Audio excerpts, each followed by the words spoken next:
In July 2016, Safe Coalition NC began a process to bring the notion of the harm-free zone to Charlotte. This model of trying to reduce harms in the community has been tried successfully in New York and Durham. This video is the third of a four-part series giving some background information about the project. This particular video focuses on the ideology and philosophy of the project. These ideas were laid out by Robert Dawkins toward the beginning of the meeting. All right, so when we're looking at this, there's one thing that we have to realize, and that is that one of the biggest contributors to this has been the prison industrial complex.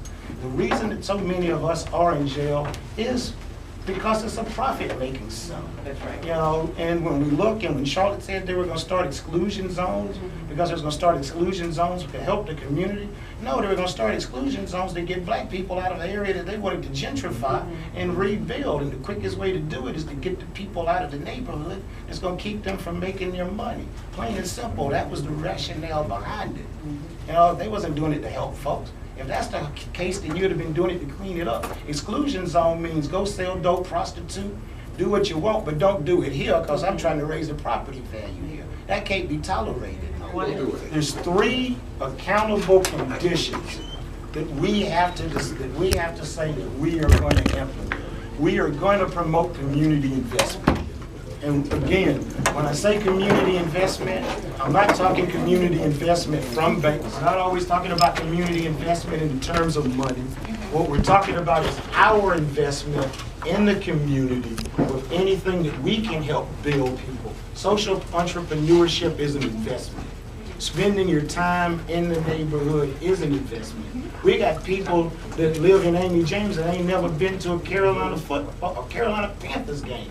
And you can see almost Carolina Panthers Stadium from Amy James. Us being in these neighborhoods and us trying to build capacity in these neighborhoods is that commitment.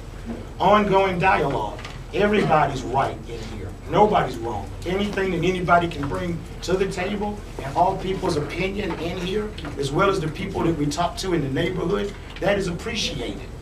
We're gonna have to leave classism, sexism, homophobia, xenophobia. We have to leave all that on the out and understand that. So when we're in the neighborhood, transgender people got to be treated, and they're entitled to the same rights, the same treatment as any of us. Women have to be treated fairly.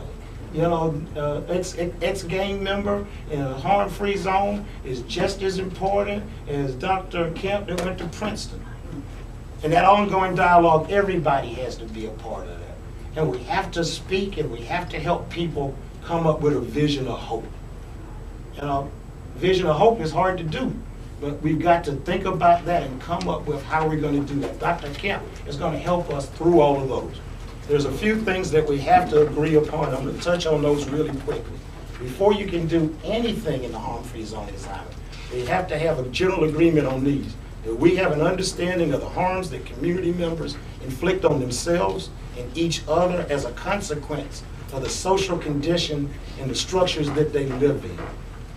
Does that make sense to people?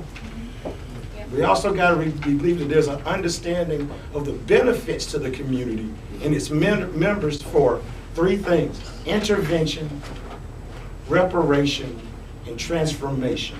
So our thing is change agents and finding and identifying people that can be change agents in these neighborhoods to keep things from getting. Shouldn't be the point that you got to go to prison or have to call the police, because the purpose of a harm-free zone is we're not calling Charlotte Mecklenburg police. We're not calling Willie in the city of Charlotte. We don't want government intervention. We want the police to be on the periphery. That's right. When there's something going on, we want the neighborhood to be the people that intervene.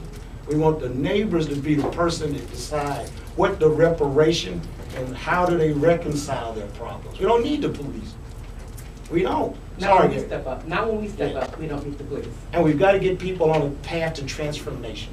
And path for transformation means, how am I going to save in Charlotte term? How am I going to save my neighborhood and not get it gentrified? And Charlotte's really good at that. Charlotte's really good. When the neighborhood gets to be good, Corinne and I spend a lot of time in Greer Heights. I remember when a white person, sorry Bill, wouldn't go in Greer Heights. Now I was in Greer Heights the other day. I was two streets over from Luby's. White people riding with a little buggy. I used to buy my weed on that street. And when I used to buy it, wouldn't no white person come up on that street. The transformation that we need is to how we're going to keep that neighborhood black. How we're going to keep that neighborhood to where the people that live in the neighborhood can afford to still stay in the neighborhood. Does that make sense?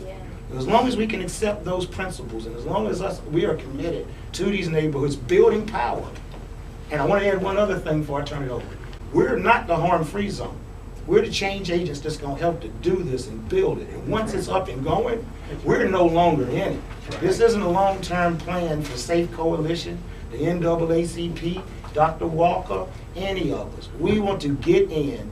We want to set up systems of intervention, set up systems of reparation, give people hopes and dreams and that they can transform, and then we want to get out of their way. That's right. That's it.